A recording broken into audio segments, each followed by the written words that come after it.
நாம் ஆராதிக்கிற தேவன் நல்லவர். அவரை போல ஒரு நல்லவர் இந்த உலகத்தில் இல்லவே இல்லை. அவர் நல்லவராக இருக்கிறதுனாலே வாழ்ந்து கொண்டிருக்கிறோம். அவர் நல்லவராக இருக்கிறதுனாலே நாம் ஜெயித்து கொண்டிருக்கிறோம். அவர் கூடவே நடக்கிறார். உபாகமம் 31:8 சொல்லப்பட்ட பிரகாரம் கர்த்ததாமே உனக்கு முன்பாக போகிறவர் என்று சொல்லப்பட்டது போல கர்த்தர் நமக்கு முன்பாய் போய்கொண்டே இருக்கிறார். இவ்வளவு வனாந்திர பாதைகளாக இருக்கலாம், எவ்வளவோ துக்கங்கள், எவ்வளவோ பலவீனங்கள், எவ்வளவோ பாடுகள், வேதனைகள் நம்முடைய உள்ளங்களை உடைத்து கொண்டிருக்கலாம். ஆனால் கர்த்தர் நமக்கு முன்பாய் போய்கொண்டே இருக்கிறபடினாலே ஜெயம் நம்மை தொடர்ந்து வந்து கொண்டே இருக்கிறது. அல்லேலூயா. அவர் பெரியவராயிருக்கிறார். வேதத்திலிருந்து ஒரு சம்பவத்தை நாம் தியானித்து ஜெபிப்பதற்கு பரிசுத்த ஆவியானவர் நமக்கு கிருபை பாராட்டுவராக. லூக்கா எழுதின சுவிசேஷம் 24ஆம் அதிகாரம் 15வது வசனத்தையும் 17ஆம் வசனத்தையும் நாம் சேர்ந்து சத்தத்தை உயர்த்தி ஒருமித்து வாசித்து நம்ம மகிமைப்படுத்த போகிறோம். லூக்கா 24 15வது வசனம் 17வது வசனம். இப்படி அவர்கள் பேசி சம்பாசித்து கொண்டிருக்கையில் இயேசுதாமே சேர்ந்து அவர்களுடனே கூட நடந்து போனார். அப்பொழுது அவர் அவர்களை நோக்கி, நீங்கள் துக்க முகம் உள்ளவர்களாய் வழி நடந்து ஒருவருக்கொருவர் சொல்லிக் கொள்கிற காரியங்கள் என்னவென்று கேட்டார்.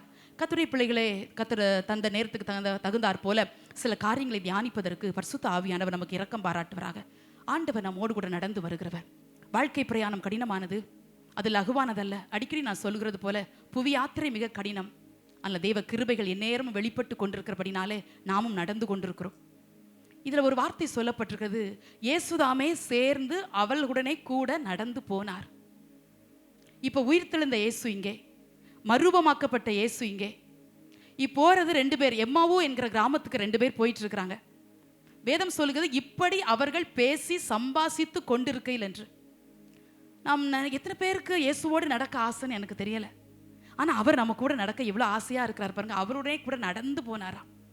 வாழ்க்கையில் சில காரியங்களை ஜெயிக்கணும்னா தேவனுடைய பிரசன்னத்திலிருந்து வருகிற நன்மைகளை, சுகத்தை, மேன்மைகளை அனுபவிக்கணும்னா அவர் நம்மோடு கூட நடக்காத பட்சத்தில் எதையும் நம்ம தேவ பிரசன்னத்தில் வாங்க முடியாது. கர்த்தருடைய பிள்ளைகளே, நிறைய பேருக்கு இந்த கர்த்தரோடு வாழ்கிற வாழ்க்கை டேஸ்டாக தெரியல.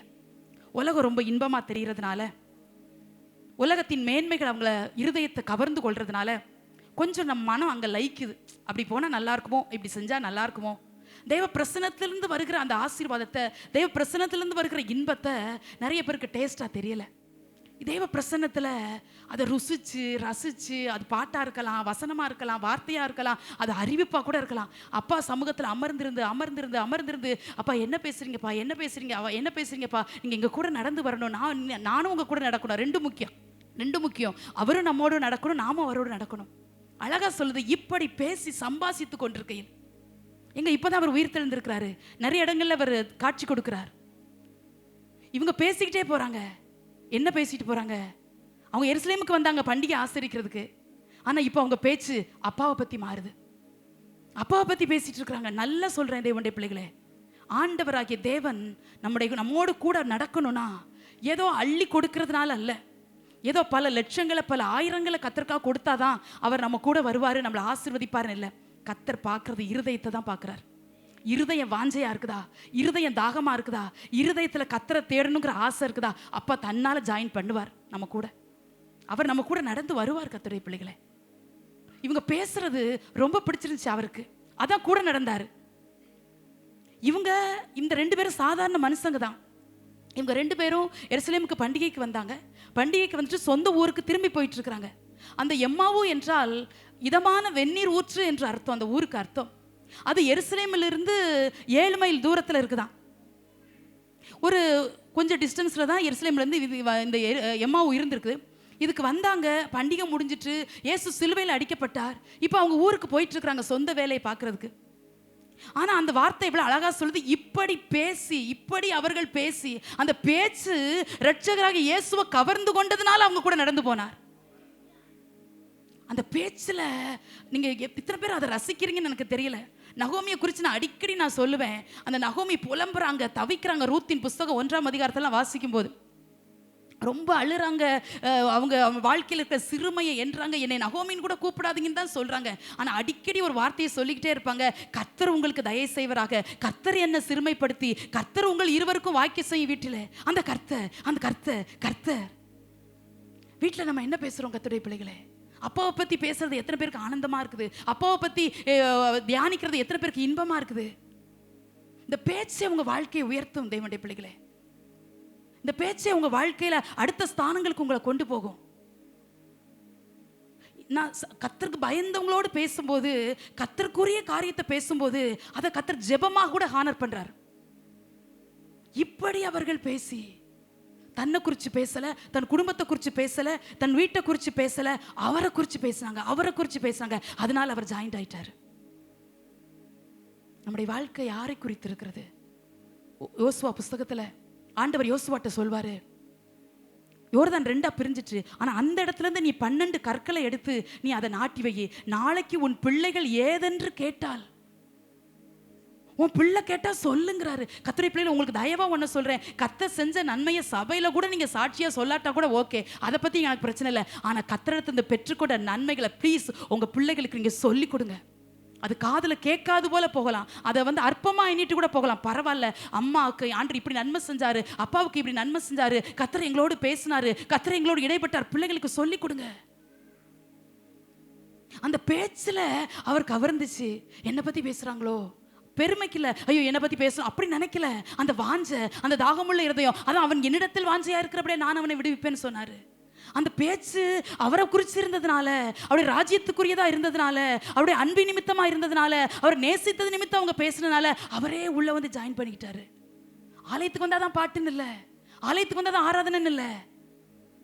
உங்க வாயிலிருந்து இன்னைக்கு பாடணும், அவங்க நம்முடைய வாயில கர்த்தரை உயர்த்தும் துதி, நம்முடைய வாயில கர்த்தரை உயர்த்தி உயர்த்தி உயர்த்தி உயர்த்தி பேசுங்க. யாக்கோபு பார்வோன்ட்ட போய் நிக்கிறாரு. யோசேப்பு சொல்றாரு, அப்பா இதான் எங்க அப்பா அப்படின்னு.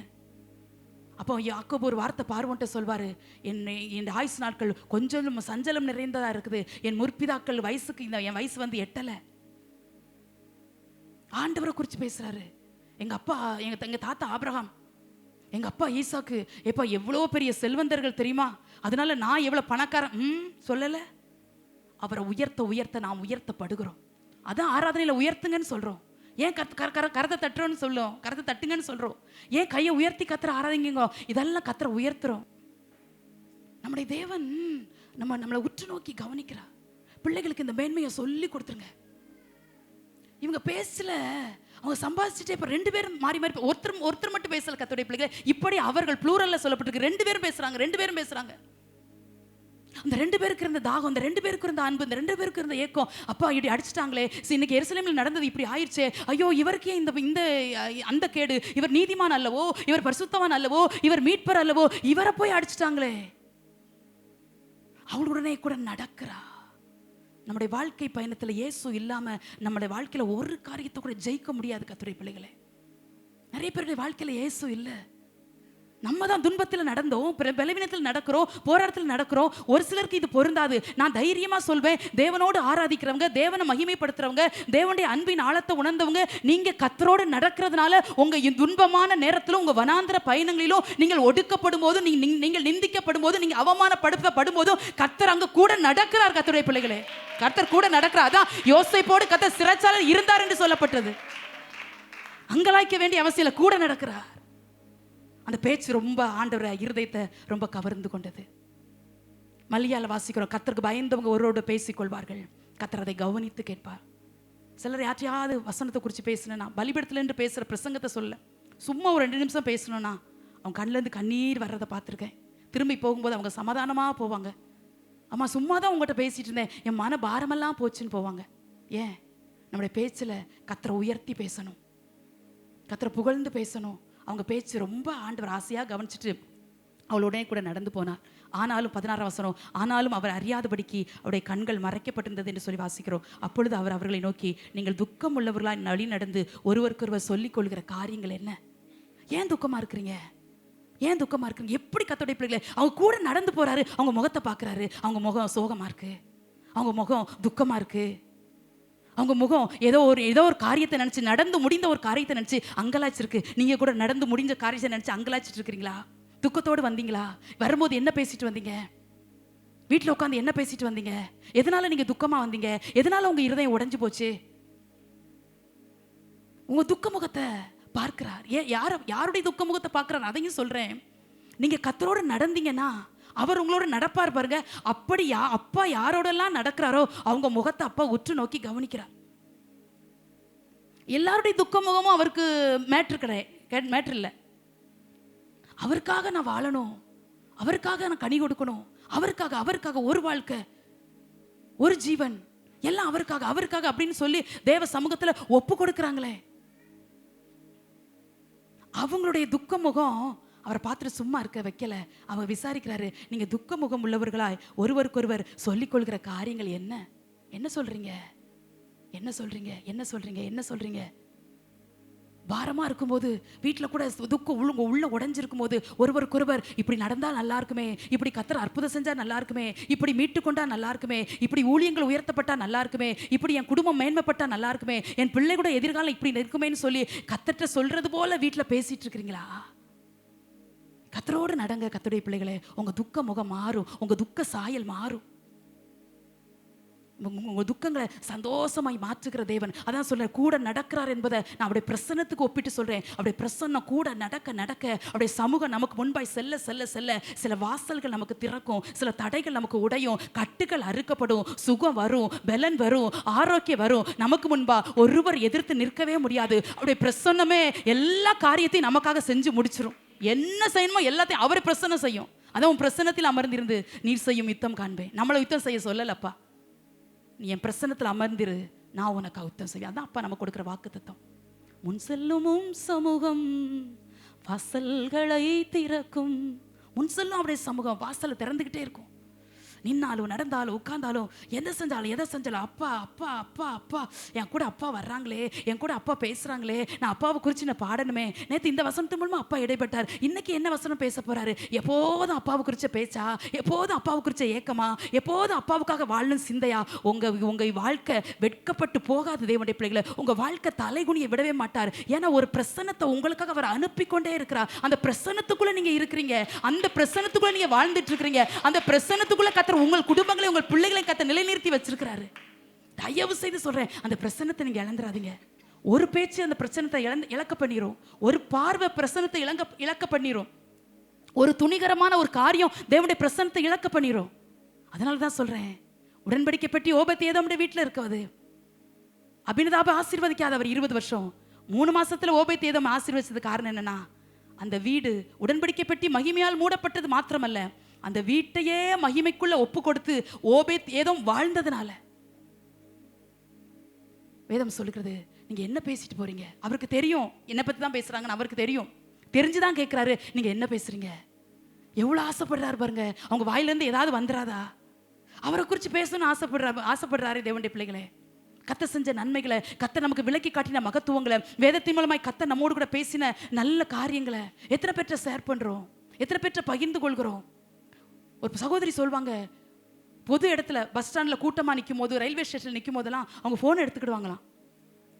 போனே வந்திருக்காதான், போனை சைலண்ட் மோட்ல போட்டுட்டு போனை எடுத்துக்கிடுவாங்களாம். எடுத்துட்டு யார்ட்டையோ பேசுற மாதிரி, அப்படியே ஹாஸ்பிட்டலையா இருக்கிறீங்க, இயேசு உங்களுக்கு சுதந்திரம். அந்த பொது இடத்துல, அந்த பப்ளிக் பிளேஸ்ல அவங்க கர்த்தரை உயர்த்தி சுவிசேஷம் சொல்ல முடியாத இடத்துல இவங்க சத்தத்தை உயர்த்தி போன்ல பேசுற மாதிரி பேசுவாங்களாம். இயேசு சுகம் தருவார், இயேசுவை நம்புங்க, நான் உங்களுக்காக ஜெபிக்கிறேன், அவர் நம்முடைய பாவங்களை நோய்கள் எல்லாம் சிலுவையில சுமந்து தீர்த்தாருன்னு. அந்த பேச்சு கர்த்தருக்கு எவ்வளவு பிரியமா இருக்கும்.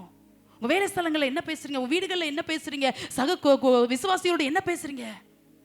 அவர் சொல்றாரு, நீங்கள் ஒருவருக்கொருவர் சொல்லிக் கொள்கிற காரியங்கள் என்ன அப்படின்னு கேட்கிறாங்க. அவங்க 18 வசனத்துல சொல்றாங்க, அதுல கிளையோப்பா என்பவன் பிரதித்திரமாக சொல்றாரு, இந்நாட்களில் எருசலேமிலே நடந்தவைகளை அறியாதபடிக்கு நீர் அந்நியரா இருக்கிறீரோ? ஒண்ணுமே உமக்கு தெரியாதா?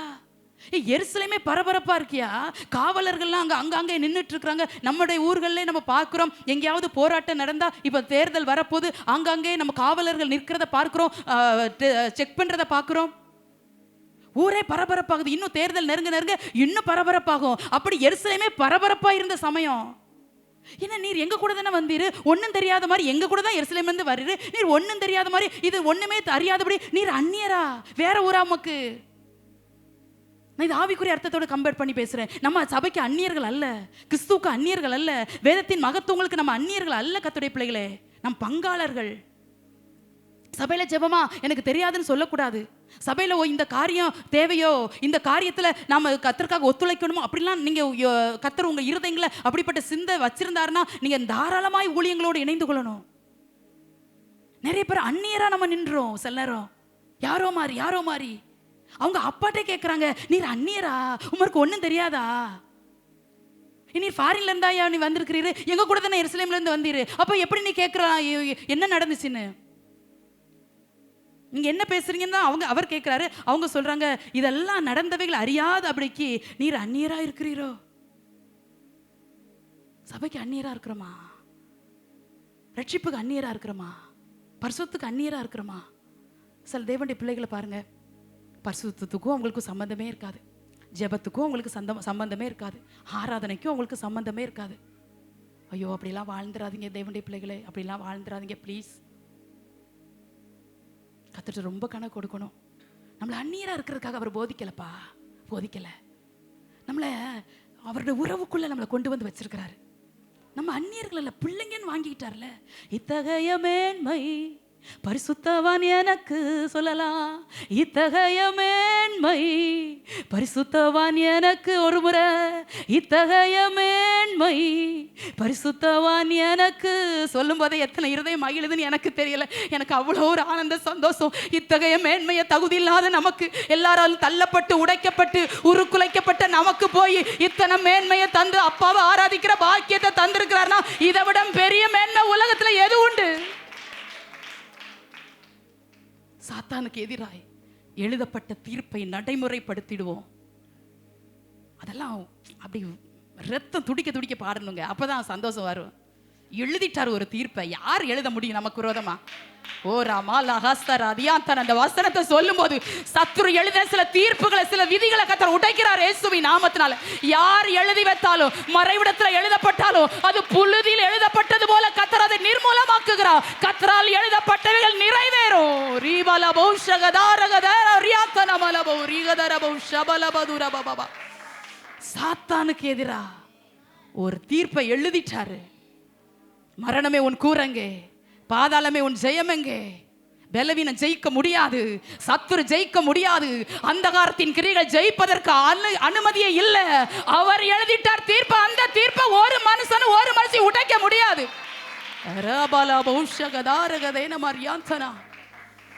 இதெல்லாம் சொல்லி ஜெபிக்கணும். கலாத்தியர் 3:13 படி மரத்தில் தூக்கப்பட்ட எவனும் சபிக்கப்பட்டவன் என்று எழுதியிருக்கிறபடி நியாயப்பிரமாணத்தின் சாபத்திற்கு நம்மளை நீங்களாக்கி அவர் மீட்டு கொண்டார்.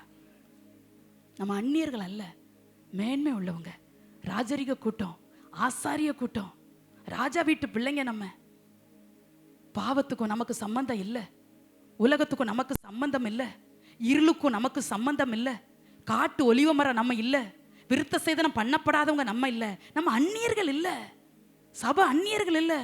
பரிசுத்தவான்கள் நமக்கு அந்நியரா தெரியக்கூடாது. சிலருக்கு பாருங்க, சொந்த பந்தம்லாம் ரொம்ப முக்கியத்துவம் கொடுப்பாங்க, அந்த பரிசுத்தவான மட்டும் அந்நியராகவே தெரியும். கர்த்தருடைய பிள்ளைகளே, அவங்க கேட்குறாங்க, என்னையா இவ்வளோ பெரிய காரியம் நடந்து இன்னைக்கு எருசலேமில் இதான் பேச்சு, இதே தான் இன்னைக்கு 3 நாளாக பேச்சு நடந்துட்டு இருக்குது. இப்படி ஒரு பரிசுத்தவான் மேசியா சிலுவையில் அறையப்பட்டார், உயிரோடு எழுந்த பிறகு இது நடக்குது. உயிரோடு எழுந்துச்சிட்டாருன்னு சொல்றாங்க. காலையிலே போய் பார்க்க போனாங்களாம், அங்க கல்லறையில இல்லையா. நீர் கூலா வந்துட்டு எங்க கூட நடந்து வந்துக்கிட்டு நாங்க பேசுறதையும் கவனிச்சுக்கிட்டு ஒன்றும் தெரியாத மாதிரி என்ன பேசுறீங்க? அப்போ அவங்க சொல்றாங்க 19ல, அவர் எவைகள் என்றார். என்னது? அப்ப கூட சொல்லல, நான் இயேசு நம்மளுக்கு சொல்லல. அப்போதான் அவங்க சொல்றாங்க 19ல இருந்து 21 வரைக்கும் எல்லாத்தையும் சொல்றாங்க. இப்படி இயேசுவை சிலுவையில் அறைஞ்சிட்டாங்க. 21ல சொல்றாங்க, இஸ்ரவேலை மீட்டு ரட்சிப்பார் என்று நாங்கள் நம்பியிருந்தோம், இவைகள் சம்பவித்தது என்ன?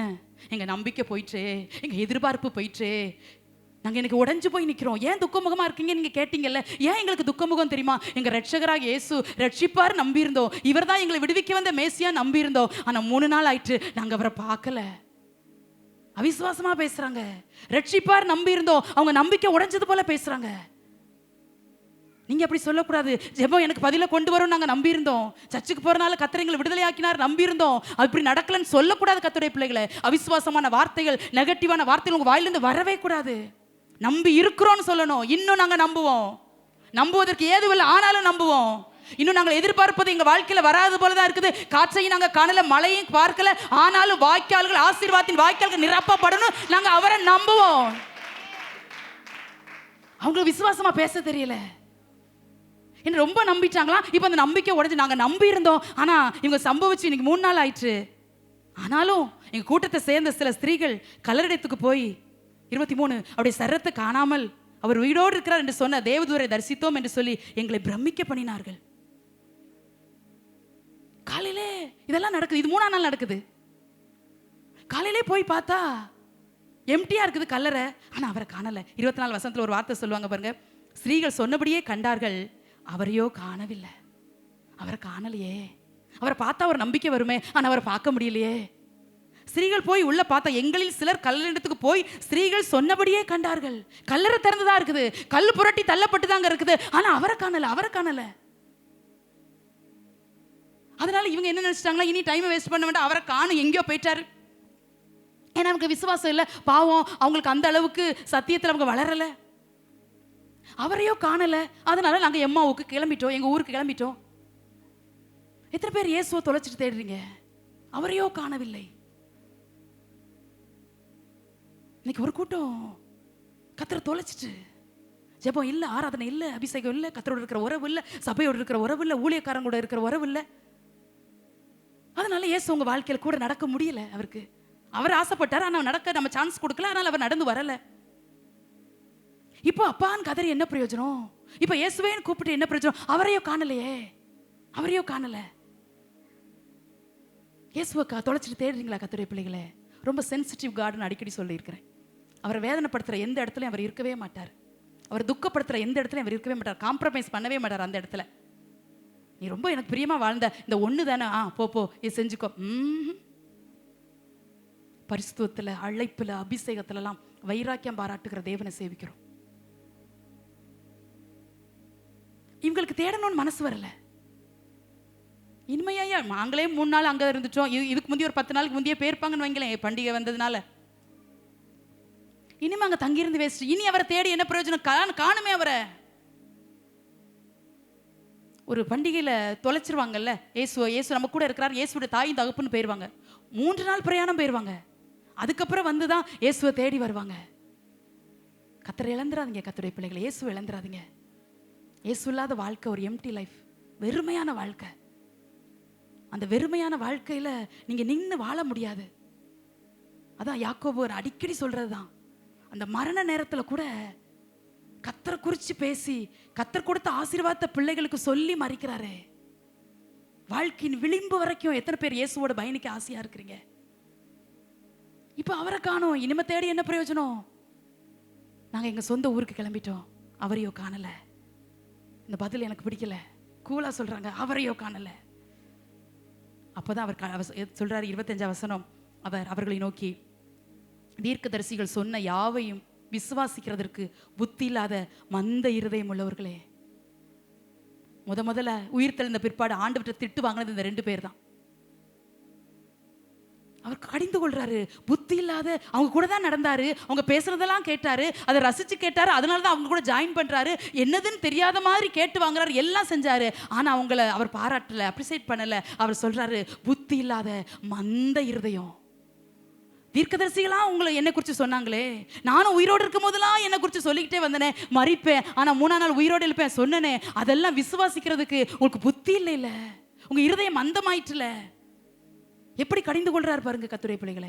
அதான் பவுல் எழுதுறார், கலாத்திய சபைக்கு எழுதும் போது எழுதுவார், புத்தி இல்லாத கலாத்தியரே, புத்தி இல்லையா அப்படின்னு கேட்கிறாரு. அவரை குறிச்சு அவிசுவாசப்படுறத கர்த்தர் விரும்பவே இல்லை. நம்ம வாழ்க்கையில நிறைய நேரத்துல விசுவாசத்துல இன்னும் நம்ம பலப்படாம தானே இருக்கிறோம். விசுவாசம் வரல, ஏன்னா நமக்கு சூழ்நிலை அனுகூலமா இல்லை, நம்ம எதிர்பார்த்த காரியம் நமக்கு சாதகமா நடக்கல, சாதகமா நடக்கிற மாதிரி ஒரு சிச்சுவேஷன் அங்க உருவாகல.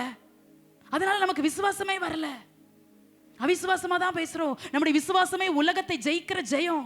விசுவாசத்து ஜெயம் எடுக்கணும், அறிக்கையிட்டு ஜெயம் எடுக்கணும், கர்த்தருடைய வார்த்தையை சொல்லி சொல்லி ஜெயம் எடுக்கணும். வியாதியோட இருக்கும்போது சொல்லணும், வியாதியிலிருந்து சுகம் தாங்கன்னு சொல்றதை விட எனக்கு சுகம் தந்ததுக்காக ஸ்தோத்திரம் சொல்லணும். நான் பலவீனத்தை ஜெயித்து விட்டதுக்காக ஸ்தோத்திரம் சொல்லணும். என் பிள்ளைகள் ரட்சிக்கப்பட்டு விட்டதுக்காக ஸ்தோத்திரம் சொல்லணும். எனக்காக கர்த்தர் புதிய வாசல்களை திறந்து விட்டதுக்காக ஸ்தோத்திரம் சொல்லணும். கர்த்தர் என்னை ஆசீர்வதித்து விட்டதுக்காக ஸ்தோத்திரம் சொல்லணும். அது விசுவாச வார்த்தை. விசுவாசம் தானே இல்லை. அவர் மேல அன்பு இருந்துச்சு, அவரை குறித்து தான் பேசுறாங்க, 7 மைலும் அவரை பற்றி தான் பேசிட்டு வர்றாங்க. அதுக்காக சந்தோஷப்பட்டாரா? புத்தி இல்லாத மந்த இருதயம். அநேகருடைய இருதயங்களை, சிந்தைகளை, தரிசனம் உள்ள கண்களை பிசாசு இந்த கடைசி நாட்களை மந்த புத்திக்குள்ள கொண்டு வந்து வச்சிருக்கிறான். சிந்தைகளை கத்த தெளிவு உண்டாக்குவாராக. சபை குறித்த தெளிவு, ஊழியங்களின் மேன்மை குறித்த தெளிவை கத்த தரட்டும் இயேசுவின் நாமத்தினால. இருதயம் மந்தமாயிருச்சா உள்ள எதுவுமே போகாது. ரொம்ப வேதனையோடு இவர் கோவப்பட்டாரு. நான் சொல்றதை விட ஆதங்கத்தோடு பேசுறாரு. மந்த இருதயமாயிருச்சே. எத்தனை தடவை சொன்னேன், எத்தனை தடவை தீர்க்கதரிசிகள் உங்களோட பேசுனாங்க, ஆனா இன்னும் வரைக்கும் விசுவாசிக்கலையே. அதெல்லாம் அவர் சொல்றாரு. சொல்லிட்டு விவரித்து காண்பித்தாருன்னு 27 வசனம் சொல்லப்படுகிறது. 28 அத்தருணத்தில் தாங்கள் போகிற கிராமத்திற்கு சமீபமானார்கள். அப்பொழுது அவர் அப்புறம் போகிறவர் போல காண்பித்தார். இப்ப ஊருக்கு கிட்ட வந்தாச்சு, ஊர் வாசல் கிட்ட வந்தாச்சு. இப்போ ஊருக்குள்ள போனோம். இப்போ இன்னும் அவங்க வீட்டுக்கு போயிடலாம், அவ்வளோக்கு சமீபமா வந்துட்டாங்க. ஆனா எனக்கு ரொம்ப பிடிச்சது என்ன தெரியுமா? இந்த நடந்து வந்த வழியெல்லாம் கத்திரகையே பேசிட்டு வராங்க.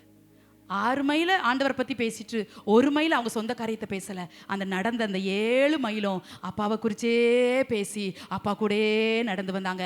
வாழ்க்கையின் கடைசி வரைக்கும் எத்தனை பேருக்கு ஆண்டவரோடு நடக்க ஆசை? ஹல்லேலூயா, ஹல்லேலூயா. உயிரோடு வாழும் நாட்களெல்லாம் உம்மோடு கூட நடந்திடுவேன். உயிரோடு வாழும் நாட்களெல்லாம் உம்மோடு கூட நடந்திடுவேன். இது ஏக்கமா மாறணும், இது சிந்தையா மாறணும், இது உணர்வா மாறணும், இது உயிரா மாறணும். இதுக்காகவே வாழணும். அப்பாவுக்காக வாழ்றதுக்கு தான் ஒரு வாழ்க்கை. இந்த ஜீவன் அவருக்கானது, இந்த பலன் அவருக்கானது, நம்மளை ஆசீர்வதித்த ஆசீர்வாதம் அவருக்கானது, நம்முடைய பிள்ளைங்கள் அவருக்குரியவர்கள், நம்முடைய குடும்பம் அவருக்குரியது. கர்த்தர் நம்மை தருகிற எல்லா மேன்மையும் எல்லா ஆசீர்வாதமும் அது அவருக்குரியது. நமக்கென்று மேன்மை பாராட்டி வாழ்கிறதுக்கு ஒன்றும் இல்லை. பலத்தினால் ஒன்றும் நடக்காது, சுயத்தினால ஒன்னையும் சாதிக்க முடியாது. அவரல்லவோ நம்மை பலப்படுத்தி, அவரல்லவோ நம்மளை தைரியப்படுத்தி. தாவீது சங்கீதத்தில் ஒரு வசனம் சொல்லுவார், என் ஆத்துமாவிலே பலன் தந்து என்னை தைரியப்படுத்தினீர் என்று சொன்னது போல இருதயங்கள் உடைக்கப்பட்ட நேரங்கள் ஏராளம், உருக்குலைந்த நேரங்கள் ஏராளம், கண்ணீர் வடித்த நேரங்கள் ஏராளம், இனி ஒரு வாழ்வு உண்டா என்று கேள்வி கேட்ட நேரங்கள் ஏராளம். அப்பொழுதெல்லாம் ஆத்துமாவிலே பலன் தந்தாரே. நம்முடைய ஆத்துமாவிலே பலன் தந்து தைரியப்படுத்தி பேசுகிற நானாயிருக்கலாம், கேட்கிற நீங்களாயிருக்கலாம், இன்று வரைக்கும் கத்த தைரியப்படுத்தி நிற்க வைத்திருக்கிறாரே. தலைக்கு மேல கரத்தை தட்டணும், தலைக்கு மேல கரம் தட்டணும். அப்பா நிற்க வைக்கிறா. எத்தனையோ பேர் நம்முடைய வாழ்க்கையை முடிக்க நினைத்த போது விசுவாசித்து விசுவாசித்து நான் இன்னும் நிற்பேன், இன்னும் தேவனுக்காய் ஓடுவேன், தேவனுக்காய் பிரகாசிப்பேன், நான் தேவனுக்காய் செய்ய நினைத்த தடுக்க முடியாது. ஓ ராபா, நீ பிரயாணம் வெகு தூரம், வெகு தூர பிரயாணம், வெகு தூர பிரயாணம். பிரயாணத்துல இயேசுவோடு நடங்க, கர்த்தரோடு நடங்க. கலக்கங்கள் வந்து சேதப்படுத்த முடியாது. சவால்கள் வரலாம், சவாலையும் ஜெயிக்கிற கிருபையை கர்த்தர் உங்களுக்கு தருவா. சமீபமா போனாங்களாம், அவர் அப்புறம் போகிறவர் போல காண்பிச்சாராம். இன்னும் அறியல. அதுதாங்க எனக்கு வேதனை. இன்னும் தெரியல. இயேசுட்டு தான் பேசுறோம், உயிர் தந்த இயேசுட்டு தான் பேசுறோம், அவங்க தெரியல. அவர் கொஞ்சம் அப்படி போற மாதிரி அப்படி காண்பிச்சார். போகல அப்புறம் போகிறவர் போல காண்பிச்சார். ஆனா அடுத்த வசனம் எனக்கு ரொம்ப பிடிச்சிருந்துச்சு. அவர்கள் அவரை நோக்கி, நீர் எங்களுடனே தங்கிரும். சரி, இவர் என்னடா கூட வந்தாரு, எருசலேம் இருந்து யாருன்னே தெரியாது, திடீர்னு அவராதான் இந்த பயணத்துல ஜாயின் பண்ணாரு. அவர் தான் கேட்டாரு, என்ன பேசுறீங்கன்னு கேட்டாரு, ஏன் துக்கமா இருக்கீங்கன்னு கேட்டாரு.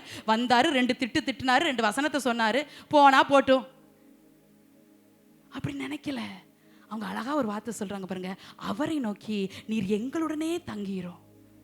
இன்னும் தெரியல இயேசுன்னு தெரியல, உயிர்த்தெழுந்த இயேசுட்டு தான் பேசணும்னு இன்னும் தெரியல. ஆனா சொல்றாங்க, எங்க கூட இருக்கணும், எங்க கூட இருக்கணும், எங்க கூட இருக்கணும். இப்படி எத்தனை பேருக்கு ஆசை? அப்பா நம்ம கூட இருக்கணும், நம்ம வீட்டிலே இருக்கணும், நம்மளோட நடக்கணும். அவர் நம்மளை கூப்பிடாம சிலர் நம்ம வீடுகளில் வாசம் பண்ணுகிறது இல்லை. நம்ம ஏக்கத்தை பார்த்து, தேவன் மேல கொண்டிருக்கிற வாஞ்சையை பார்த்து தான் கர்த்தர் நம்ம கூட பயணிக்கிறார். கர்த்தருடைய பிள்ளைகளே, போராட்டத்தை சந்திச்சு சில போராட்டங்களை தாங்கிறதுக்கு நீங்க பலன் இல்லாம போனாலும் தைரியமா நான் ஒன்ன சொல்லுவேன், கர்த்தரோடு நீங்க நடந்தீங்கன்னா முட்கள் கூட பூவாகும், முட்கள் கூட பூவாகும். கர்த்தர் சிலரோடு இடைபடுகிறார். அது ஆவில நான் உணர்றேன். ரீபா லகாசார் அதியாந்தனா, அது மனிதர்களால் ஏற்படுத்தப்பட்ட முள்ளா இருக்கலாம், பின்மாற்றமாகிய முள்ளா இருக்கலாம். யாருக்காகவோ எவருக்காகவோ தேவன் நம்பி கொடுத்த மேன்மையை நீங்க இழந்துடாதீங்க. உங்க வாழ்க்கையில சில அந்நிய காரியங்களால கொண்டு வந்து போடப்பட்ட முள்களை கர்த்தர் இன்னைக்கு மாற்றி ஆகணும். இங்கே கூப்பிடுங்க, எங்களோடு தங்கிக்கிறோம் ஆண்டவரே, எங்களோடு தங்கிக்கிறோம். எங்கள் வீட்டில் நீங்கள் எப்போது வாசம் பண்ணணும், எங்கள் வீட்டில் நீங்கள் எப்போது உலாவணும், எங்கள் தொழிலில், எங்கள் கயிறு செய்கிற பிரயாசத்தில், எங்கள் பிள்ளைகளுடைய வாழ்க்கையில் நீங்கள் தங்கி இருக்கணும். அழகாக கூப்பிடுறாங்க. தெரியலை தான், அறியலை தான், அப்பான்னு கூட கூப்பிட தெரியலை தான், கட்டி பிடிச்சிருக்கலாம் அந்த நேரத்தில், அதுவும் தெரியலை. ஆனால் ஒன்று சொல்ல தெரிஞ்சிச்சு, நீங்கள் எங்கள் கூட தங்கி இருக்கணும். ஓ ரீபா லகாதாரா மௌஷிகதாரதரா. எத்தனை பேருக்கு அப்படி ஆசை கர்த்தருடைய பிள்ளைகளே? நான் அதை முதலே சொல்லிட்டேன். அவருக்கு பிரியமா வாழ்ந்தா மட்டும்தான் நம்ம கூட இருப்பார், இல்லைன்னா விலகிடுவார். சிம்சோன் கர்த்தர் தன்னை விட்டு விலகினது அறியலை. சவுல் தன்னை விட்டு விலகினது, சவுலுக்கு தேவன் தன்னை விட்டு விலகினது அவனுக்கு தெரியல. ஆதி மேன்மையை காத்துக்கொள்ளாத ஆதாம், ராஜ மேன்மை காத்துக்கொள்ளாத சவுல், அப்போஸ்தல மேன்மையை காத்துக்கொள்ளாத யூதாஸ். தான் முதலே சொல்லிட்டேன், இத்தகைய மேன்மை பரிசுத்தவான் எனக்கு, ரட்சிப்பு மேன்மை, அபிஷேகம் மேன்மை, சபையில வந்து ஆராதிக்கிறோம், இது ஒரு மேன்மை கர்த்தருடைய பிள்ளைகளே, இது ஒரு மேன்மை. ஒரு வாலிபன் வேதாகம கல்லூரியில் படித்து கொண்டிருந்தான். அவனுக்கு ஒண்ணுமே தெரியாது. சிலருக்கு தமிழ் பிரச்சனை, சிலருக்கு இங்கிலீஷ் பிரச்சனையா இருக்கும். தமிழும் வராது, இங்கிலீஷும் வராது. அப்படி ஒரு பையனை பைபிள் காலேஜில் சேர்த்துருக்குறாங்க. அந்த போதகர் பாடம் எடுக்க வரும்போதெல்லாம் பக்கத்தில் அவனை நிற்க வச்சு போர்டில் எழுதி எழுதி எழுதி காட்டுவாரான். முக்கியமாக ஏபிசிடி கூட சொல்லி கொடுப்பாரான். அவ்வளவு அழகாக அவனுக்கு சொல்லி கொடுப்பாரான். ஏன்னா அவனுக்கு ரொம்ப ஞானத்தில் குறைவுள்ளவே, அவனுக்கு ஒன்றுமே தெரியாது. படித்தான், பைபிள் காலேஜ் விட்டு போயிட்டாப்புல. திரும்ப அந்த போதகரும் இந்த தம்பியை பார்க்கல. இதுக்குள்ளே வருஷங்கள் ஆயிடுச்சு. ஒரு நாள் ஒரு இடத்துல எதேச்சியா பார்க்குறாரு, இந்த முகத்தை நம்ம எங்கேயோ பார்த்த மாதிரி இருக்குதே அப்படின்னு பார்த்தா, அப்புறம் பிரைஸ் லார்ட் பாஸ்டர் அப்படின்னு இந்த தம்பி சொல்கிறான். உடனே இந்த பாஸ்டர் கேட்குறாரு, ஏப்பா நான் உன்னை எங்கேயோ பார்த்துருக்கிறேன். அந்த தம்பி சொல்கிறான், பாஸ்டர் நான் உங்கள் பைபிள் காலேஜில் தானே படித்தேன், நீங்கள் தானே எனக்கு பாடம் சொல்லி கொடுத்தீங்கன்னு. அவன் சட்டையில் எழுதியிருக்கிறானா, வெள்ளை சட்டை. அந்த வெள்ளை சட்டையில் முன்னால் ஒரு வாசகம், நான் கிறிஸ்துவுக்கு பைத்தியக்காரன், பின்னால் நீ யாருக்கு. இந்த ஒரு வார்த்தையில் நான் 300 பேரை ரட்சிப்புக்குள்ள வழி நடத்திருக்கிறேன்னு சொன்னான். ஒரே ஒரு வார்த்தை, நான் கிறிஸ்துவுக்கு பைத்தியக்காரன் நீ யாருக்குன்னு சொல்ல எழுதப்பட்ட ஒரு வார்த்தையில் 300 பேரை கிறிஸ்துவண்டை நடத்திட்டான். ஒரு வார்த்தை. அந்த தாகமுள்ள அந்த இருதயம், ஏக்கமுள்ள இருதயம், அப்பாவுக்காக எதையாவது செய்யணுங்கிற துடிப்பு. இவங்க சொல்றாங்க, தங்கிருங்கப்பா, தங்கிருங்க எங்க கூட, காலைல போய்க்கலாம், சாயங்காலம் ஆயிட்டுல, சாயங்காலம் போய் நீங்க என்ன செய்ய போறீங்க. உடனே அவர் வேதம் சொல்லுது, அவருடனே தங்கும்படி அவர் உள்ளே போனார் என்று சொல்லப்பட்டிருக்குது. உள்ளே போய் 30 வசனம் அவருடைய அவர் பந்தி இருக்கையில் அவர் அப்பத்தை எடுத்து அரிசியில் வைத்து அப்பா அதை பிட்டு அவருக்கு கொடுத்தார். அவருடைய கண்கள் திறக்கப்பட்டு அவரை அறிந்தார்கள். உடனே அவர் அவர்களுக்கு மறைந்து போனார். மறைஞ்சிட்டாரு. எங்க ஹைலைட்டா நான் சொல்லி முடிக்கிறேன். இப்பதான் தெரிஞ்சிருக்குது, இவ்வளவு தூரம் நடந்து, 7 மைல் தூரம் நடந்து, அவர் கூட பேசி, அவற்றை திட்டு வாங்கி, அவர் கூட தங்கியிருந்து எல்லாம் செஞ்சு அப்பத்தை எடுத்து பிக்கும் போதுதான் அவருடைய கண்கள் திறக்கப்பட்டு இப்பதான் தெரியுது அவர் கூட தான் பேசிட்டு இருக்கிறோம், உயிர்த்தெழுந்த இயேசு கூட தான் பேசிட்டு இருக்கோம். அப்போ எப்படி இருந்திருக்கும், ஐயோ இவர் கூடயா நடந்தோம், நம்மளும் ஒரு ஆளு நினைச்சு நம்ம கூட நடந்து வந்திருக்கிறாருன்னு சொல்லி சந்தோஷப்படும் போது அவரை காணும். அவர்களுக்கு மறைந்து போனா. இது அவங்களுக்கு எவ்வளோ பெரிய ஏமாற்றமாக இருந்திருக்கும். நான் நினைக்கிறேன் வாழ்நாளெல்லாம் இதை நினச்சி அவங்க வேதனைப்பட்டிருப்பாங்க. என் கூட நடந்த இயேசுவை நான் அறியலையே, நான் இந்த உங்களுக்கு ஆவிக்குரிய விதத்தில் சொல்கிறேன், நம்மளை தூக்கி எடுத்த இயேசுன்னு நமக்கு தெரியாமல் போச்சுல. சில நேரம் பலவீனத்திலிருந்து விடுவிச்சது இயேசுன்னு நமக்கு தெரியாமல் போச்சுல. மறைஞ்சிட்டாராம். அதான் எப்பவுமே சொல்வேன், வாய்ப்புகள் என்பது வாயில் கதவை எப்போதும் தட்டுவதில்லை. ஒரு வாய்ப்பு, இன்னைக்கு ஒரு ஆராதனை தவற விட்டா கூட நம்ம என்ன நினைக்கிறோம்னா, அடுத்த வாரம் ஆராதிச்சுக்கலாம், இந்த தேதியில ஆராதனை இல்லையே தேவனுடைய பிள்ளைகளை. அது நிறைய பேருக்கு தெரியல. ஒரு போதகர் இப்படி சொல்வாரு, உலகத்துக்குள்ள போகும்போது லெஃப்ட் ரைட் போட்டு போவாங்களாம் ஜனங்கள். ஒரு கடையா இருக்கலாம், ஒரு ஃபங்க்ஷன் வீடா இருக்கலாம், ஜனங்கள் லெஃப்ட் ரைட் போட்டு போனா சரி இவங்க உலகத்துல ஏதோ ஒரு காரியத்துக்கு போறாங்கன்னு தெரிஞ்சுக்கலாமா. ஆலயத்துக்கு வரும்போது நத்த மாதிரி வருவாங்களாம். அப்போ தெரியுமா, ஓ நத்த மாதிரி போறாங்க, அப்ப சர்ச்சுக்கு தான் போறாங்க. நம்முடைய நடைகள் எப்படி இருக்கிறது, நம்முடைய வாஞ்சை எப்படி இருக்கிறது, நம்முடைய எதிர்பார்ப்பு எப்படி இருக்குது. எவ்வளவு ஆசையா இருந்திருக்கும். ஐயோ இயேசுவா இவ்வளவு நேரம் பேசணும், ஐயோ இவர் தானே மீட்டு ரட்சிப்பாரு நம்பி இவரை சிலுவையில் அடிச்சிட்டாங்கன்னு சொல்லி இவருக்காக தானே நம்ம பரிதபிச்சுட்டு வந்தோம், அவரா எங்க வீட்டுக்கு வந்திருக்கிறாருன்னு சொல்லி அவர் ஆசையா இப்படி பார்த்தா அவரை காணும். உன்னத பாட்டு புஸ்தகத்துல வாசிக்க முடியும். நேசர் வந்து கதவை தட்டுறாரு, அவங்க சாக்கு போக்கு சொல்றாங்க கதவை திறக்கல. பின்னுள்ள வசனங்கள் எழுதப்பட்டிருக்கும், என் நேசரையோ காணவில்லை. காணல காணல காணல காணல. தேவனுடைய பிள்ளைகளே, சமயம் இருக்கும்போது இயேசுன்னு சொல்லி தெரியாம இருந்துட்டாங்களே, சத்தியத்தை விளக்கி காட்டும் போது இயேசுன்னு புரியாம இருந்துட்டாங்களே, இப்ப அவர் மறைஞ்சு போயிட்டாரு. கிடைக்கப்பட்ட சந்தர்ப்பங்களை தயவு செய்து கர்த்தருக்காக பயன்படுத்திக் கொள்ளுங்க. நல்ல பலன் இருக்குது, நல்ல சுகம் இருக்குது, நல்ல வாழ வச்சிருக்கிறாருங்கிறதுக்காக இஷ்டம் போல நடக்காதீங்க, இஷ்டம் போல பேசாதீங்க. கர்த்தருடைய சமூகத்தை அற்பமா எண்ணாதீங்க, தேவனுடைய பிள்ளைகளை அற்பமா எண்ணாதீங்க. கர்த்தரோடு நடங்க. அதை சொல்லப்பட்டிருக்குது, அவருடைய கண்களுக்கு அவர் மறைந்து போனா. எனக்கு அந்த வார்த்தையை வாசிக்கும் போது என் உள்ளமே உடைக்கப்பட்டிருச்சுன்னா, அந்த அந்த சம்பவத்தில் கனெக்ட் ஆன அந்த 2 பேர் எவ்வளோ உடைக்கப்பட்டிருப்பாங்க. இப்படி திரும்பி பார்க்கும்போது அவர் மறைஞ்சிட்டாரு. இதாங்க தேவனுடைய வருகை, இப்படி தான் இருக்கும். நிமிஷத்தில் ஒரு இமை பொழுதுல நம்ம எல்லாரும் மறுரூபமாக்கப்பட போறோம்.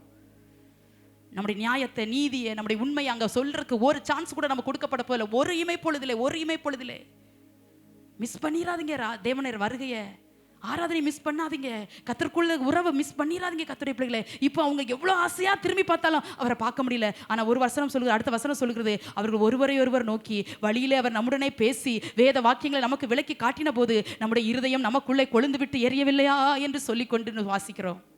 இப்போதான் அவங்களுக்கு இயேசுன்னு தெரிய வந்திருக்குது. இப்போ ஆட்டோமேட்டிக்காக பேச ஆரம்பிச்சிட்டாங்க. ஓ இயேசு, உயிர்த்தெழுந்த இயேசு, மீட்டு ரட்சிக்கிற இயேசு, நம்மளை வாழ வைக்க வந்த இயேசு, நமக்காக கல்வாரி சிலுவையில் அடிக்கப்பட்ட இயேசு. அதனால தான் நடந்து வரும்போதே, அவர் பேசிட்டு வரும்போதே, அவர் நம்ம கூட வரும்போதே நம்முடைய இருதயம் எரிய ஆரம்பிச்சுட்டா நம்முடைய இருதயம் கர்த்தருக்காக அந்த வசனம் ஏதோ டச் பண்ணிச்சு. கூட வரும்போது இந்த பிரசன்னம் இவங்களை தொட்டது, அவர் பேசின ஒவ்வொரு வார்த்தையும் இவங்களுக்கு பிரயோஜனமா இருந்துச்சு. அதனால உள்ளத்துக்குள்ள ஏதோ செய்யதான் செஞ்சிச்சு அவங்க உள்ளத்துல. அப்போ அவங்களுக்கே தெரிஞ்சிச்சு இவர் சாதாரணமானவர் எல்லாம் நிச்சயமா தெரிஞ்சிருந்திருக்கும். ஆனாலும் அவருடைய கண்கள் திறக்கப்படாதனால அவங்க கர்த்தரை அறிய முடியல. எத்தனை பேருக்கு கர்த்தருடைய வார்த்தை போதிக்கப்படும் போது இருதயம் அப்படியே தேவனுக்காக வாழணுங்கிற ஏக்கமும் வைராக்கியத்தையும் கொண்டு வருது. கர்த்தருடைய பிள்ளைகளே, நம்ம நிறைய நேரத்துல நம்முடைய இருதயத்துல ஒரு மாற்றமே இல்லாம போயிடுறோமோ. அவங்க அழகா சொல்றாங்க, நம்முடைய இருதயம் நமக்குள்ளே கொழுந்து விட்டு எரியவில்லையா? எரிஞ்சவங்களுக்கே கண்டுபிடிக்க முடியலையே, எரியாம இருந்தா நமக்கு எப்படி கண்டுபிடிக்க முடியும்? அவங்க இருதயம் கொழுந்து விட்டு எரிச்சா ஆனாலும் இயேசுன்னு தெரியலையா? எவ்வளவு உணர்த்ததுக்கு அந்த வார்த்தை. கர்த்தருடைய பிள்ளைகளே, கர்த்தருடைய வசனம் உங்களுக்கு நேராய் விதைக்கப்படும் போது, கர்த்தருடைய வார்த்தையால கர்த்தர் உங்களோடு கூட பேசும்போது, இந்த நல்ல வார்த்தையை இருதயங்களை ஏற்றுக்கோங்க. அந்த நல்ல வார்த்தையை கூட நீங்க ஜாயின் பண்ணிக்கோங்க. மனுஷ வார்த்தை உலகத்தான் பேசுறது. ஏன் உங்களோட கூட ஆராதிக்கிற சில விசுவாசிகளை சில காரியத்தை பேசினா அது நமக்கு மேட்டரே இல்லை. அப்பா நம்ம கூட என்ன பேசுறாரு, அப்பா என்ன சொல்றாரு, அதை கேளுங்க. அழகா சொல்றாங்க, நம்முடைய இருதயம் நமக்குள்ளே கொழுந்து விட்டு எரியவில்லை என்று சொல்லிக்கொண்டு அந்நேரமே எழுந்திருந்து 33 எருசலேமுக்கு திரும்பி போனார்களாம். எங்க இப்ப எருசலேம்ல இருந்து இப்பதான் வந்திருக்காங்க, முந்தா நாள் தான் வந்தாங்க. வரும்போதே சாயங்காலம் ஆயிற்று, இன்னும் 24 மணி நேரம் கூட ஆகல.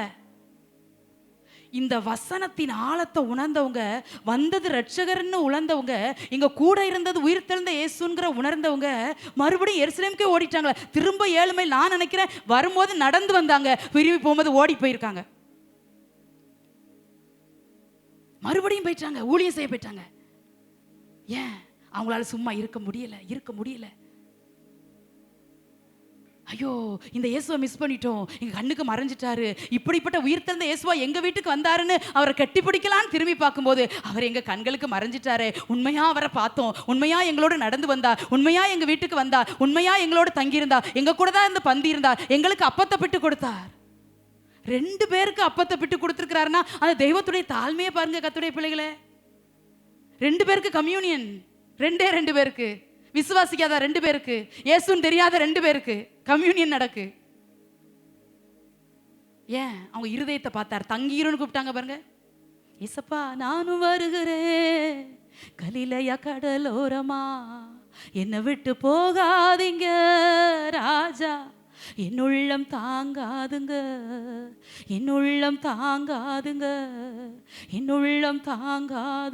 எத்தனையோ பேர் நம்முடைய வாழ்க்கை பிரயாணத்தில் நம்மோடு கூட பயணிக்க வேண்டியவங்க வராமல் இருந்திருக்கலாம், பாதி வழியில் விட்டுட்டு போயிருந்திருக்கலாம், நெருக்கமான குடும்ப உறவுகளாக கூட இருந்திருக்கலாம்.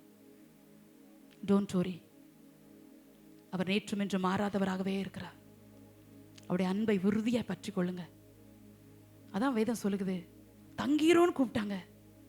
அந்த வார்த்தையில் அந்த வார்த்தை தான் அவர் உள்ளே போக வச்சது. இல்லைன்னா அவர் அப்புறம் போகிற காண்பிச்சு அப்படியே போயிருந்திருக்கலாம். ஆனால் அவங்க கூப்பிடுறாங்க, வாங்க தங்கிட்டு போங்க. வாழ்க்கையின் முதல் ஸ்தானம் கர்த்தருக்கு.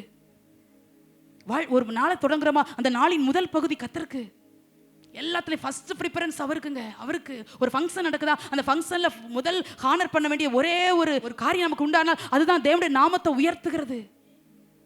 அதுல கூட இயேசு இயேசு இயேசு. அப்பா இல்லாம இந்த மேன்மை இல்லை, அப்பா இல்லாம இந்த உயர்வு இல்லை, அப்பா இல்லாம எங்க வீட்டுல இந்த நல்ல காரியம் நடக்கல, நாங்க கர்த்தரை ஆராதிச்சோம், அதனால நாங்க இப்ப மகிழ்ச்சியா இருக்கிறோம், கர்த்தர் பெரிய காரியங்களை செய்தார், இது நிமித்தம் நாங்க மகிழ்ந்திருக்கிறோம், இந்த மகிழ்ச்சிக்கும் இந்த சந்தோஷத்துக்கு காரணம் கர்த்தர்னு அங்க உயர்த்தணும். கர்த்தருடைய பிள்ளைகளே, அங்க உயர்த்தணும் உயர்த்தணும் உயர்த்தணும்ப்பா, உயர்த்தணும் உயர்த்தணுமா, உயர்த்தி வாழுங்க.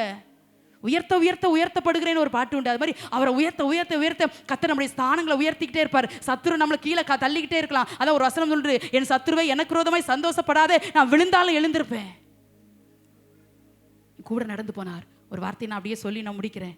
என்னாகமத்தின் புஸ்தகம் 10ஆம் அதிகாரம் 29-30 வாசிக்கிறோம். இஸ்ரவேல் ஜனங்கள் பிரயாணத்தில் இருக்கிறாங்க, கானானை நோக்கி பிரயாணத்தில் இருக்கிறாங்க. ஏன் இதை நான் சொல்லி முடிக்கிறேன் அப்படின்னா, இவங்க கூட இவரா தானால நடந்தார். இவங்க கூப்பிடல, நாங்கள் எருசலேம்ல இருந்து எம்மாவுக்கு போய்கிட்டு இருக்கிறோம், நீர் எங்க கூட வந்து நடந்தே வாங்கன்னு கூப்பிடல. அவருடைய பேச்சு, அவங்க சிந்தை, அவங்களுடைய எதிர்பார்ப்பு, அவங்களோட நோக்கம், அவங்களோட அன்பு எல்லாம் கர்த்தரை கவர்ந்ததுனால அவங்க கூட ஜாயின் பண்ணிக்கிட்டார். ஆனா இந்த பிரயாணத்துல, இந்த இஸ்ரவேல் ஜனங்கள் கானானை நோக்கிய பிரயாணத்துல ஓபா அப்படின்னு ஒரு மனுஷன் இருக்கிறார். யாருன்னா மோசைக்கு மச்சின உறவு, மைத்துனன் உறவு இந்த ஓபா. அப்போ இந்த ஓபாட்ட சொல்றாரு, நீயும் எங்களோடு கூட வா, உனக்கு நன்மை செய்வோம் என்று சொல்றார். கர்த்தர் எங்களுக்கு செய்யற நன்மைக்கு தகுந்த மாதிரி உங்களுக்கு செய்வோம், நீ கூட வான். இந்த ஓபா யாருன்னா மீதியானியன். மீதியானியன் யாருன்னு உங்களுக்கு சொல்லியிருக்கிறேன். கேத்ரால் வழி வந்தவங்க. ஆபிரகாமுக்கு இன்னொரு மறுமணியாட்டி இருக்கிறாங்க, அவங்க கேத்ரால், அந்த வம்சத்துல வந்தவங்க தான் இந்த மீதியானியன். ஏன் ஓபாவை மோசை கூப்பிடுறாரு அப்படின்னா, நீங்க கேட்கலாம், ஏன் ஓபாவை மோசை கூப்பிடணும்? பகல்ல மேகஸ்தவமா, இரவுல அக்னிஸ்தவமா, அவரே கர்த்தரே அவளோடு நடந்து போறாரு, அப்ப ஏன் இந்த ஓபாவை கூப்பிடணும்? ஒரு வார்த்தை சொல்வார், நீ எங்களுக்கு கண்களை போல இருப்பாய் என்று சொல்றார். எங்க கூட வா. ஏன்னா அந்த மீதியானியர்கள் பாலைவனத்துல வாழ்ந்தவங்க, வனாந்திரத்துல வாழ்ந்தவங்க, வனாந்திரத்தின் வழியை அறிஞ்சவங்க, எங்க ஆபத்து இருக்கும், எங்க பாதுகாப்பு இருக்கும், எங்க அவங்க பாளைய மரங்களா, எங்க தண்ணீர் இருக்கும், எல்லாமே இந்த மீதியானியர்களுக்கு தெரியும். அதனால மோசே சொல்றாரு, நீ எங்களோடு கூட வா. ஆனா 30 வசனத்துல அந்த ஓபா சொல்றாரு, நான் வரக்கூடாது. மோசே என்ன சொல்லி கூப்பிடுறாரு? கர்த்தர் நல்ல வாக்குத்தத்தம் பண்ணி இருக்கிறார், நீ கூட வான்னு. அவர் சொல்றாரு, நான் அதற்கு அவன், நான் வரக்கூடாது, என் தேசத்துக்கும் என் இடத்தாடத்துக்கும் போக வேண்டும் என்றான். வாழ்க்கை பயணத்துல எல்லாரும் நம்மளோடு கூட பயணிப்பதில்லை, பயணிக்க விரும்புவதில்லை, பயணிக்க தேவனும் சில நேரங்களில் அனுமதிப்பதில்லை. அதை நீங்க நல்லா புரிஞ்சுக்கணும். அவர்தான் அவர்தான் அவர்தான் அவர்தான்.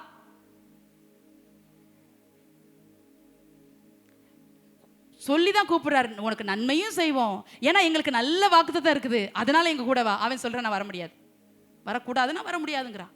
நல்ல வாக்குத்தத்தம் இருக்கு, நல்ல ஆசாரியன், நல்ல ஊழியம், நல்ல தேவன், நல்ல தேசத்துக்கு போறாங்க, பாலும் தேனும் ஓடுற தேசத்துக்கு போறாங்க.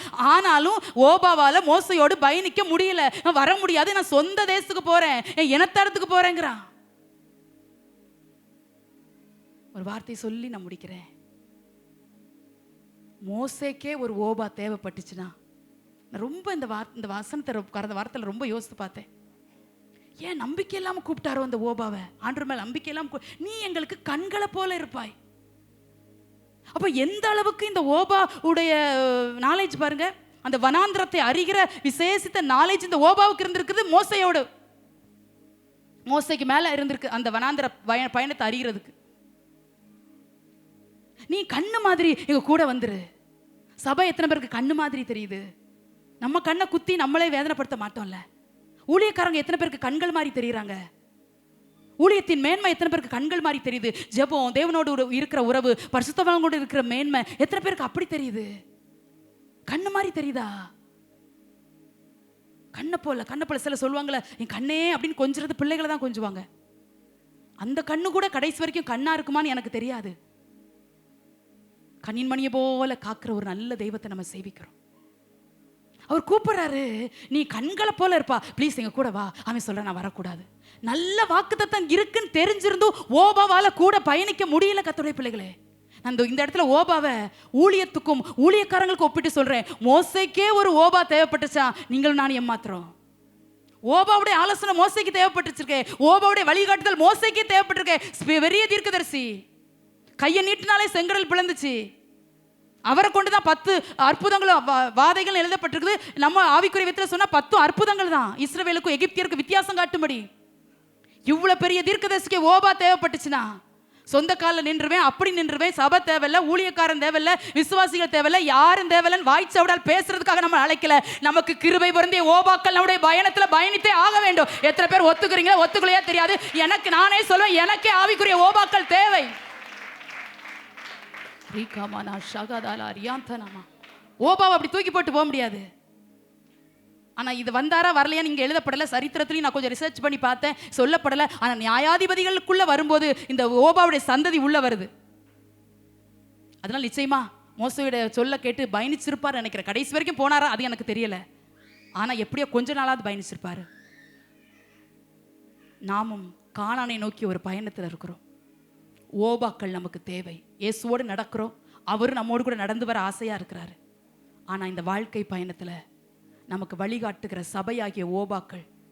ஓபா என்றால் அன்பானவர், நேசிக்கப்படத்தக்கவர் என்ற அர்த்தம். ஆகவே அன்பானவர், அருமையானவர் என்ற அர்த்தம் ஓபா என்றால். இந்த ஓபாவை தூக்கி தூர வீசிடாதீங்க. ஓபாக்கள் நமக்கு தேவை. பேர் ஒரு மாதிரி இருக்கலாம் ஓபா அப்படின்னு, ஆனா எவ்வளவு ரெக்வஸ்ட் பண்ணி எவ்வளவு ப்ளீஸ் பண்ணி கூப்பிடுறாரு, எங்களோட நீ வா, நீ வராட்டா இது ஆண்டரே எங்க கூட வராரு, நீ வராட்டா போ. அப்படி பேசல. இல்ல அந்த இடத்துல இருந்த அந்த மோசையோட தாழ்மையை பாருங்க, அந்த மோசையோட சாந்த குணத்தை பாருங்க. அவர் சொல்றாரு, ஐயா கூப்பிடுறது சொந்த பந்த உறவு தான், இல்லைன்னு நான் சொல்லல. வர முடியாதுன்னா போ, சொந்த தேசத்துக்கு போனா போ. நமக்கு நல்ல வாக்குத்தத்தம் இருக்குது, நித்திய ஜீவனை சுதந்திரிப்பேன் என்பதே அவர் நமக்கு கொடுத்த வாக்குத்தத்தம். நல்ல தேசத்துக்கு போக போறோம், பரலோக தேசத்துக்கு போக போறோம். சத்தியம் நிறைஞ்ச நல்ல சபையை தந்திருக்கிறாரு. ஓபாக்களாகிய நல்ல மேய்ப்பர்களை கத்த நமக்கு தந்திருக்கிறாரு. கண்களை போல இருக்கணுமே, கண்ணு மாதிரி இருக்கணுமே. கண்ணு மாதிரி இருக்குதா, கண்ணு மாதிரி இருக்குதா, கண்களை போல, கண்களை போல. ஐயோ ஊழியத்தில் ஒரு பிரச்சனைனா அதை நான் தாங்க முடியாது, ஊழியக்காரங்க பலவீனப்பட்ட அதை நான் தாங்க முடியாது, சபையில் சில விசுவாசிகள் சில தேவைகளோடு குறைகளோடு இருக்கிறாங்களா, நமக்கு ஒன்றும் செய்ய முடியாமல் இருக்கலாம், ஆனால் ஜெபிக்க முடியும். ஏன்னா கண்ணு மாதிரி, கண்ணு மாதிரி, கண்ணு மாதிரி. பிள்ளைங்களை, குடும்ப உறவுகளை இல்லைனா கண்ணு மாதிரி இருக்கணும்னு சொல்லி கொஞ்சம் கொஞ்சம் பேசுகிறோமே, கொஞ்சம் கொஞ்சம் வளர்க்குறோமே. அவர் தைரியமா கேட்கிறாரு, ஓபா நீங்க கூட வா, நன்மை செய்வோம், ஓபா நீ வா. நான் நிச்சயமா நினைக்கிறேன் இந்த வார்த்தையை ஓபா மிஸ் பண்ணியிருக்க மாட்டாருன்னு நினைக்கிறேன். அதனாலதான் நியாயாதிபதிகள் அப்படி சந்ததியை குறித்து எழுதப்பட்டிருக்குது. நல்ல வாக்குத்தத்தம் பண்ணப்பட்ட கானானுக்கு கர்த்தர் நம்மளை கொண்டு போக போகிறார். இந்த பிரயாணத்தில் இயேசு உண்டு, நீங்கள் இயேசுவோடு நடக்கணும். ஆனா ஓபாவுடைய ஆலோசனையும் ஓபாவுடைய வழிகாட்டுதலும் ஓபாவுடைய அக்கறையும் நமக்கு தேவை. கர்த்தருடைய பிள்ளைகளே, ஓபாக்களை தூக்கி எரிஞ்சிட்டு நானே பார்த்துக்கிட்டேன் அப்படி சொல்லாதீங்க, சொல்லாதீங்க, சொல்லாதீங்க கர்த்தருடைய பிள்ளைகளே. நான் இந்த ஓபான்னு சொல்லும்போது எனக்கு ஞாபகம் வந்தது, அநேக தேவனுடைய ஊழியக்காரங்கள்ட்ட நெருங்கி பழகுவதற்கு கர்த்தர் கிருபையாய் கர்த்தர் நல்ல வாய்ப்புகளை கர்த்தர் தந்திருக்கிறார். நேசிக்கிற குடும்ப உறவுகளை காட்டில் நேசிக்கிற சில பரிசுத்தவான்களை கர்த்தர் ஐக்கியப்படுத்தி இருக்கிறார். அவங்கள ஒரு நாளும் வேதனைப்படுத்தினதில்லை, அவங்கள ஒரு நாளும் துஷ்பிரயோகம் பண்ணதில்லை.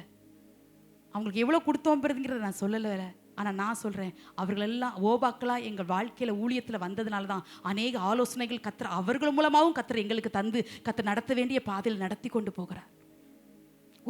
மோசைக்கு எல்லாம் தெரியும். ஏன்னா என்னாமோ 9ல நினைக்கிறேன், பகலில் மேகஸ்தம்பமாகவும் இரவில் 9ஆம் அதிகாரம் 17ஆம் வசனம் 22ஆம் வசனத்தில் வாசிக்கும் போது அவங்க மேகஸ்தம்பத்தில் அக்னி ஸ்தம்பத்தில் வழிநடத்தினாங்களா ஆண்டவர். எனக்கு ரொம்ப ஆச்சரியம் என்னன்னா, 1 வருஷம் மேகம் தங்கியிருந்தா 1 வருஷமும் உட்கார்ந்துட்டாங்க, அதை மீறி போகலையே. அந்த மேகம் எழும்பும் போது அவங்க பிரயாணம் இருந்துச்சு. அப்படியெல்லாம் கர்த்தர் வழி நடத்தினாலும் இந்த ஓபாவை கூப்பிடுறாரு. இது எனக்கு ரொம்ப ரொம்ப ஆச்சரியமா இருந்துச்சு, ரொம்ப ரொம்ப ஆச்சரியமா இருந்துச்சு.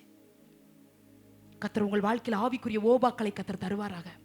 நீங்கள் விழும்போது தூக்கி எடுக்கிற ஓபாக்கள் தேவை, உங்கள் பாரம் அறிந்து ஜெபிக்கிற ஓபாக்கள் தேவை, சத்தியமாக ஆலோசனை கொடுக்கிற ஓபாக்கள் தேவை. உங்களுக்கு ஓபாக்கள் தேவை. நீங்களும் நானும் குறைவுள்ளவர்கள், நீங்கள் நானும் சோர்ந்து போகிறவர்கள். நம்மை தூக்கி எடுப்பதற்கு சில கர்த்தர் நல்ல ஓபாக்களை கர்த்தர் உங்களுக்கு தந்திருப்பார் என்றால் கடைசி வரைக்கும் அந்த ஓபாக்களுக்கு உண்மையாயிருந்து அவளை தாங்கி அவருடைய மேன்மையில நீங்களும் பங்கு கொண்டு அவர்களுக்காக நீங்க திறப்புல நிற்க நீங்க கடமைப்பட்டிருக்கிறீர்கள்.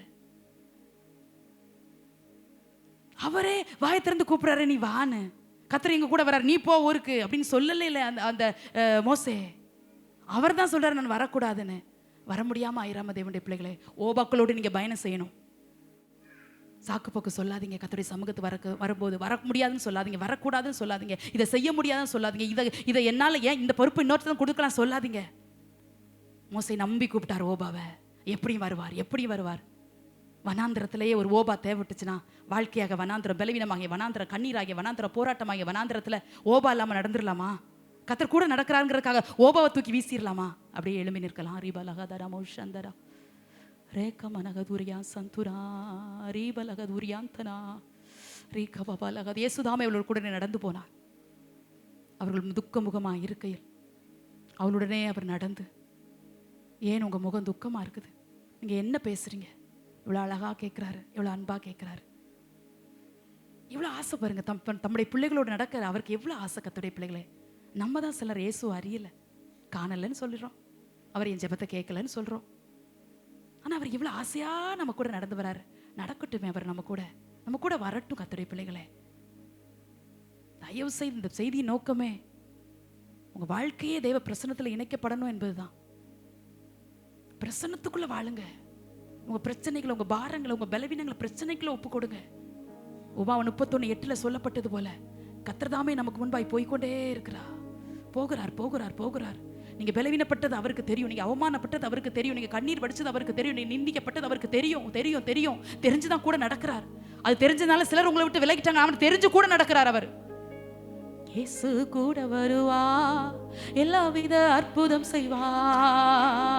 இயேசு கூட வருவா, எல்லாவித அற்புதம் செய்வா.